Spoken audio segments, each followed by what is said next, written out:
Lárus Jónsson, þetta var rosalegur sigur. Hvað fyrstu viðbrögð? Við vorum í rauninu bara ljónheppnir að komast að ná þessum sigri. Mér fannst við vorum svona með yfirhöndina til að byrja með í leiknum og svo bara náðum við ekki að stoppa þá í öðru leikluta.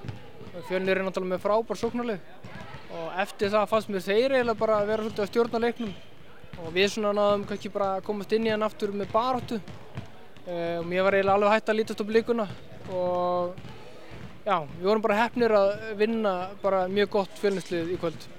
Þetta var rosalega viðsnúningur, þeir náttúrulega komið alveg gríðarlega sterkir inn í fyrsta leiklutan og voru með 16-8 stiga á fórustu og svo missu þetta niður eiginlega bara eins og hendi væri veifa. Hvað gerðist?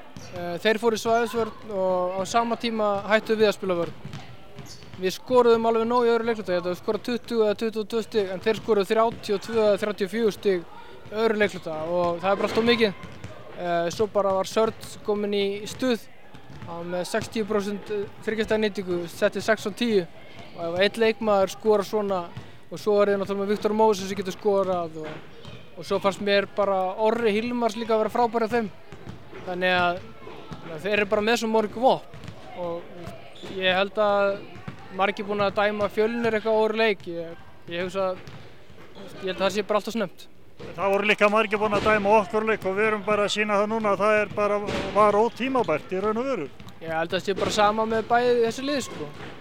Bara bæði lið að sýnda í kvöld bara með flottu körfuboltaleika þegar bæði heima í Östuld. En svo númer 1, 2 og 3, það sem skipti öllu máli, það er að vera yfir rétta tímapunkti.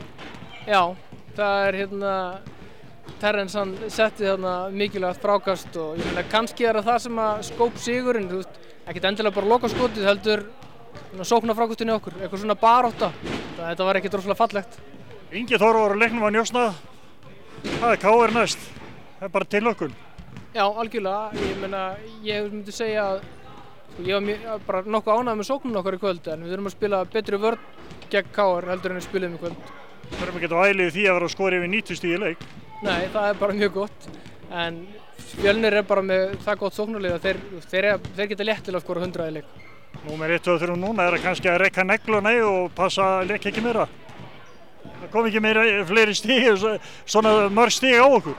Já, í rauninni, þú veist, við kannski hefðum þurft að vera aðeins niður í öðru leikluta, kannski ná að róa aðeins niður tempóið í staðinn fyrir að leyfa Fjölnir að komast á svona flug.